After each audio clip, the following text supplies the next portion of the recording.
បាទសួស្តីពុកម៉ែបងប្អូនទាំងអស់គ្នាបាទថ្ងៃនេះខ្ញុំនាំឃើញរុក្ខជាតិមួយយ៉ាងប្លែកមែនទែនរុក្ខជាតិនេះខ្ញុំមិនដែលស្គាល់ទេបាទដូចបងប្អូនមើលអញ្ចឹងណាដើមវាគឺបែបនេះបងប្អូនបាទដើមវារបៀបដូចដើមម្ដេងយើងអញ្ចឹងណាបាទវាដុះនៅក្នុងព្រៃដុះបែបធម្មជាតិខ្លួនឯងវាប៉ុន្តែវាមានមួយយ៉ាងវាមានទឹកក្នុងហ្នឹងបងប្អូនបាទទឹកវាយើងច្បាច់ទៅចេះទេបងមើលអញ្ចឹងអានេះអាខ្ចីអានេះអាទុំវាទឹកទុំទឹកវាចេញមកដូចតែដូចសាប៊ូយើងអញ្ចឹងបងប្អូនបាទដូចសាប៊ូបងប្អូនដែលស្គាល់ជាមួយរុក្ខជាតិបែបហ្នឹងណា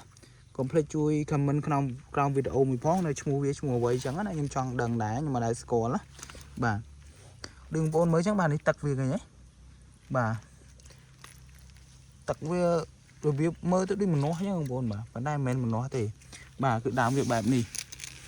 បងប្អូនមើលអញ្ចឹងបងប្អូនខ្លះគាត់ស្គាល់ហើយជាមួយផ្លែហ្នឹងឬក៏រុក្ខជាតិផ្កាហ្នឹងណាបាទតែខ្ញុំអត់ដែលស្គាល់ទេអញ្ចឹងបងប្អូនដែលស្គាល់កុំភ្លេចជួយ comment ក្រោមវីដេអូម្នាក់មួយផងដើម្បីបានវីដេអូថ្មីបាទប្លែកមែនតើបាទផ្លែនេះមើលទៅអានេះពេលវានៅខ្ចីបងប្អូនបាទនៅខ្ចីគឺវាមាន Q ចាប៉ុន្តែទឹកវាអត់រាវទេទឹកវាបែបដូចជាសាប៊ូអញ្ចឹងបងប្អូនឃើញទេបាទតែអញ្ចឹងណា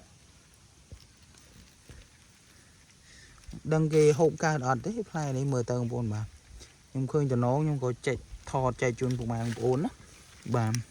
បងប្អូនដែលស្រឡាញ់វីដេអូបាទការចែករំលែកបាទកុំភ្លេចជួយ subscribe ម្នាក់មួយផងបាទដាក់សញ្ញាកណ្ដឹងដើម្បីបានវីដេអូថ្មីម្នាក់មួយ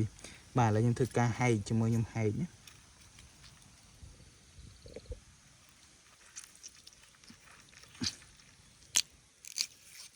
នេះសាច់វាបងប្អូនបាទ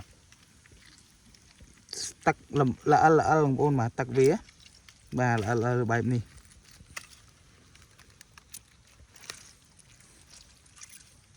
ចំណងមែនតើឃើញបាទវីដេអូគឺមានតែប៉ុណ្្នឹងទេបងប្អូនដែលស្គាល់ជាមួយរុក្ខជាតិបែបហ្នឹងកុំភ្លេចជួយ subscribe មួយផងដើម្បីដាក់សញ្ញារូបកណ្ដឹងដើម្បីបានវីដេអូថ្មីកុំភ្លេចជួយ comment ផងប្រាប់ពីរបៀបឈ្មោះរបស់វាបងប្អូនខ្លះក៏ស្គាល់ហើយជាមួយរុក្ខជាតិបែបហ្នឹងណាបាទអរគុណច្រើនបងប្អូនបាទ